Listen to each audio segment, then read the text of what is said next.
संतोष मगर official या आपल्या YouTube चॅनलमध्ये स्वागत आहे. मित्रांनो, चॅनलला सबस्क्राईब केलं नसेल तर सबस्क्राईब करायला विसरू नका. शिक्षक भरती व शैक्षणिक घडामोडी संदर्भातल्या महत्त्वाच्या अपडेट्स तुम्हाला या चॅनलला पाहायला मिळतील.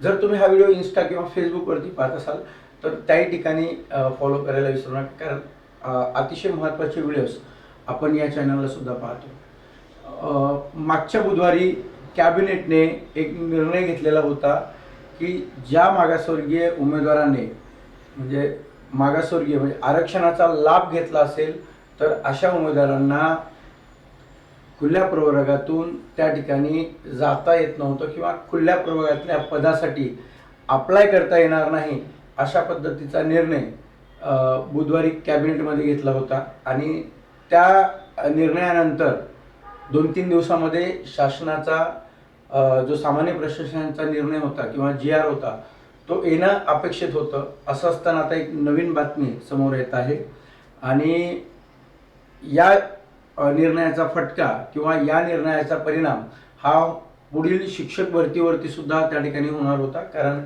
आपण पाहिलं असेल की मागच्या भरतीमध्ये जसं 55-60 जो सुप्रीम कोर्टामध्ये निर्णय दिला, आता त्या निर्णयामुळे मागासवर्गीय उमेदवार जे होते ते खुल्या प्रवर्गाच्या पदासाठी सुद्धा अप्लाय करू शकत होते.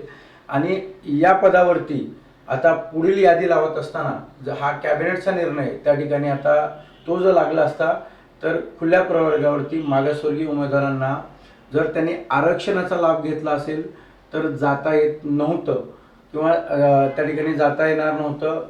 तसा निर्णय हा कॅबिनेटने घेतलेला होता. त्यामुळं शिक्षकांमध्ये 22 शिक्षकांमध्ये एक मागासवर्गीय उमेदवारांमध्ये हे होतं की पुढील भरतीमध्ये आता आम्हाला त्या ठिकाणी अप्लाय करता येईल का नाही, यादी नेमकं लागत असताना कशा पद्धतीनं लागेल, अशा अनेकांचे प्रश्न होते. त्याही प्रश्नाचे उत्तर तुम्हाला या व्हिडिओच्या माध्यमातून देईल. नेमकं आता काय होणार आहे, यादी कशी लागेल, त्याचा फायदा होईल का तोटा होईल, या संदर्भामध्ये पण हा व्हिडिओ महत्त्वाचा आहे. मित्रांनो, बघा की सध्या जो मागचा निर्णय होता तो निर्णय आता बदललेला आहे किंवा तात्पुरती स्थगिती त्या ठिकाणी देण्यात आलेली आहे. आपण जर मागं बातमी बघितली असेल, ह्या ज्या बातम्या आहेत ह्या पूर्ण बातम्या त्या ठिकाणी बऱ्याच पेपरमध्ये आउट झालेल्या आपण पाहिल्या असतील. यामध्ये सरळ सरळ दिलं की राखीव प्रवर्गाच्या निर्णयाला तात्पुरती स्थगिती दिलेली आहे. तात्पुरती स्थगिती का दिली आपण या व्हिडिओमध्ये पाहणार आहोत आणि याचा जो परिणाम आहे शिक्षक भरतीवरती कसा होऊ शकतो तो सुद्धा या व्हिडिओमध्ये पाहूया. राखीव प्रवर्गातील उमेदवारांनी वय, शैक्षणिक पात्रता, अनुभव, परीक्षेत बसण्याची संधीमध्ये परीक्षा शुल्क वगळून यामध्ये ते विषय त्यांनी त्या ठिकाणी ऍड केलेला होता. म्हणजे 55-60चा जो सवलत आहे, संधी, आपण त्याला सवलत संधी म्हणतो, तर तो त्या ठिकाणी ऍड झालेला होता. त्यामुळं पुढील जर यादी लागली असती तर मागासवर्गीय उमेदवारांनी जरी ते 55% घेऊन पास झाले असतील आणि त्यांचं मेरिट हे जरी खुल्या प्रवर्गात असेल टेटमध्ये तरी सुद्धा त्यांना संधी मिळाली नसती. ती त्यांना त्या प्रवर्गामध्येच त्यांना ते फाईट करावं लागलं असतं. तर हा निर्णय त्या ठिकाणी जो बसण्याची संधी दिलेला आहे तो त्याच अनुषंगानं होता. शासनाने दिलेली सवलत, बघा, ही शासनाने दिलेली सवलत घेतलेली असेल म्हणजे 55-60चा जो निर्णय होता तो निर्णय या सवलतीमध्ये येत होता. शासनाने सवलत दिलेली आहे ना, मागासवर्गीय उमेदवार असतील किंवा अपंग असतील त्यांना 5% सवलत आहे. मग त्या ठिकाणी निर्णय घेताना हाच निर्णय त्या ठिकाणी घेतला गेलेला होता. संबंधित राखीव प्रवर्गातच करण्यात येईल अशा उमेदवारांना खुल्या प्रवर्गातील पदावर दावा करता येणार नाही. आधी घेतलेल्या निर्णयाला हा जो निर्णय घेतलेला होता तर या निर्णयाला राज्य मंत्रिमंडळाच्या मंगळवारच्या बैठकीत स्थगिती देण्यात आलेली आहे. नंतर परत ज्यावेळेस बैठक झाली, म्हणजे कालची जी बैठक झालेली होती मंगळवारची, त्या बैठकीमध्ये याला स्थगिती देण्यात आली. आता या विषयावर विधी व न्याय विभाग तसेच राज्याचे महाधिवक्ता यांचे मत मागविले जाणार आहे. तसेच या संदर्भात विविध न्यायालयाने दिलेले निकाल तपासून बघितले जाणार असल्याची माहिती सूत्रांनी दिली. राज्य मंत्रिमंडळाच्या दिनांक 14 मे रोजी झालेल्या बैठकीत राखीव प्रयोगाबाबत निर्णय घेण्यात आला होता. सांगितले की 14 तारखेला जी बैठक झाली होती बुधवारी, त्या बैठकीमध्ये हा निर्णय घेण्यात आला होता. आणि आता जो न्याय आणि विधी विभाग आहे त्यांचंही मत या ठिकाणी घेतलं जाणार आहे. कारण कुठलाही निर्णय घ्यायचा असेल, जरी आता कॅबिनेटमध्ये त्या ठिकाणी निर्णय झालेला होता तरी सुद्धा कुठलाही नोकरी भरतीच्या संदर्भातला असेल निर्णय घ्यायचा असेल तर विधी आणि न्याय विभागाचा त्या ठिकाणी रिमार्क असणं आवश्यक आहे. कारण जोपर्यंत न्याय व विधी विभाग आणि सामान्य प्रशासन विभाग JD हे दोन्ही त्या ठिकाणी रिमार्क देत नाहीत तोपर्यंत कुठलाही विभाग, आता शिक्षण विभागाचं जर आपण बघितलं तरी सुद्धा शिक्षण विभागामध्ये एखादा निर्णय घ्यायचा असेल तर त्याला न्याय विधी विभाग आणि JD यांचा रिमार्क आवश्यक आहे. त्यांच्याकडनं रिमार्क घेतला जातो, त्यांच्याकडनं त्या ठिकाणची म्हणजे माहिती मागवल्या जाते, मार्गदर्शन मागवल्या जाते आणि त्याच वेळेस त्या संबंधित विभाग हा त्यांचा तो शासन निर्णय तो निर्गमित करत असतात. मग या ठिकाणी आता काय होणार आहे तर न्याय विधी विभाग आणि महाधिवक्ता यांचं त्या ठिकाणी मार्गदर्शन घेतलं जाणार, त्यांचा सल्ला घेतला जाणार आहे आणि त्यांचा रिमार्क आल्यानंतर त्या संबंधित धोरणात निर्णय घेण्यात आलेला होता आणि तो निर्णय त्या संबंधीच्या धोरणास मंजुरी देखील देण्यात आली होती. या धोरणाचा फायदा गुणवत्तेच्या आधारे खुल्या प्रवर्गात निवड होणाऱ्या उमेदवारांना होईल असे म्हटले गेले. तथापि विविध संघटना आणि मागासवर्गीय समाजातील नेत्यांनी हा निर्णय रद्द करण्याची मागणी केली होती. राज्य मंत्रिमंडळाच्या आधीच्या बैठकीत इतिवृत्त सुरुवातीला मंजूर केले जाते. गेल्या बैठकीतील राखीव प्रवर्गाच्या निर्णयावर शिक्कामोर्तब करण्यासाठी विषय मंगळवारच्या बैठकीत आला तेव्हा जलसंधारण मंत्री संजय राठोड यांनी या निर्णयाला समाजातील काही घटकांना अन्याय होईल अशी भावना असल्याचे निदर्शनास आणून दिले आणि आधीचा निर्णय थांबवावा अशी मागणी त्यांनी केली. त्यावर मुख्यमंत्री देवेंद्र फडणवीस यांनी समाजातील सर्व घटकांना न्याय देण्याची सरकारची भूमिका आहे. न्यायालयाने दिलेल्या आदेशाच्या आधारेच आपण निर्णय घेतला होता. तथापि महाधिवक्ता आणि विधी व न्याय विभागाने मत मागून पुढे निर्णय घेतला जाईल असं त्या ठिकाणी स्पष्ट केलं. म्हणजे या ठिकाणी काय सांगितलं की न्याय आणि विधी विभागाचा त्या ठिकाणी निर्णय होईल आणि त्यांच्याकडनं रिमार्क येतील, त्यानंतरच हा निर्णय पुढे घेतला जाणार आहे. आता यामध्ये काय होणार आहे तर 55-60 बघा त्याची इनसाईड स्टोरी सांगतो नेमकं काय झालेलं होतं.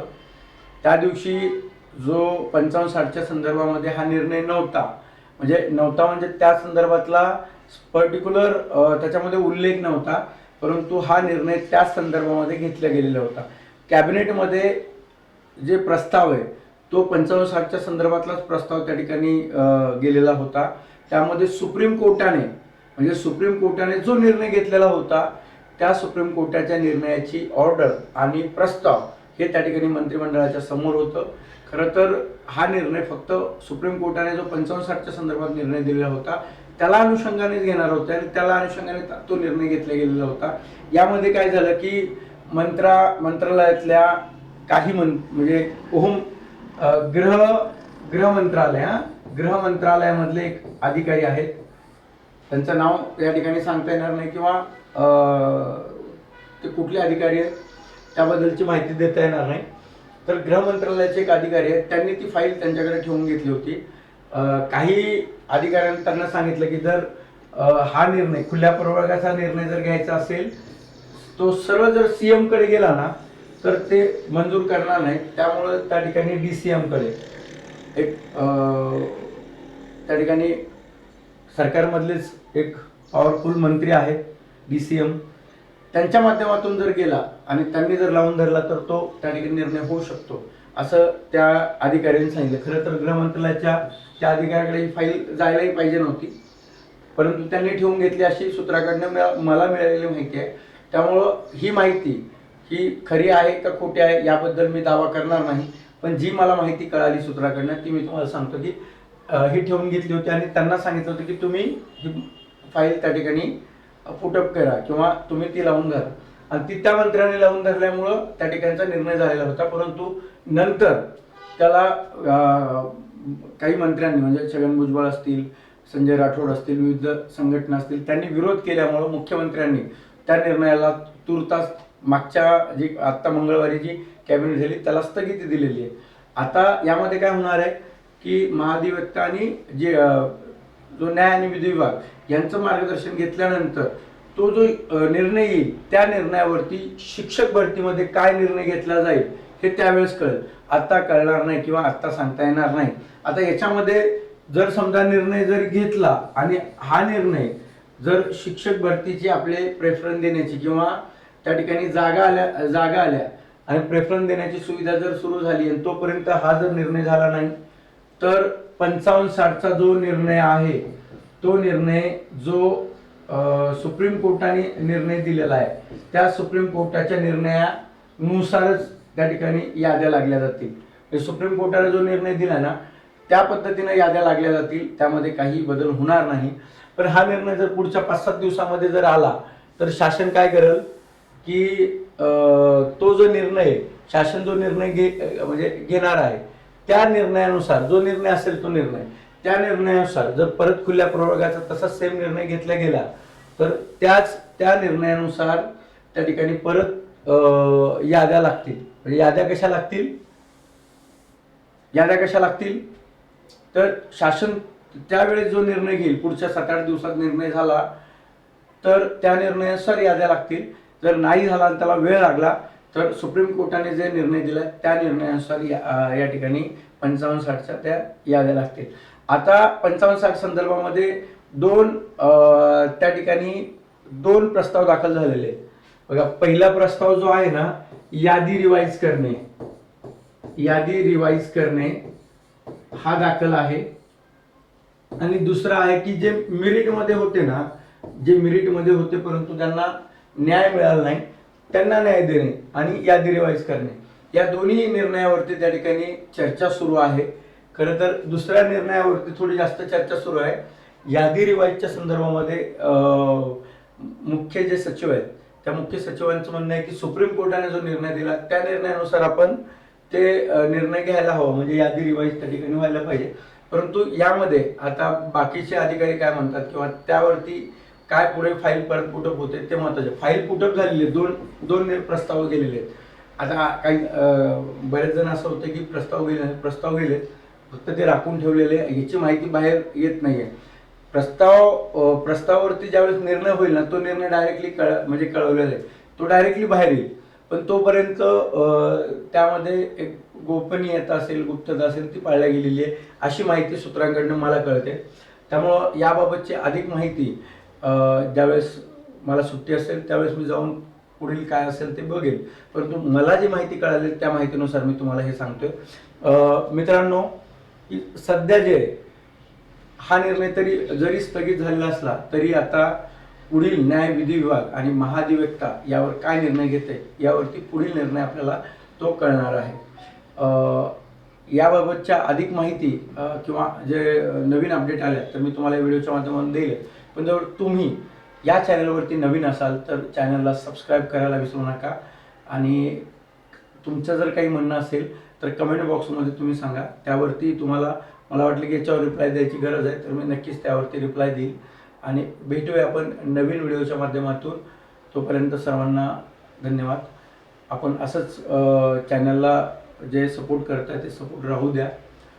इथून पुढच्या शिक्षक भरती संदर्भातल्या सर्व महत्त्वाच्या अपडेट्स तुम्हाला या चॅनलला पाहायला मिळतील। भेटूया नवीन व्हिडिओच्या माध्यमातून। धन्यवाद।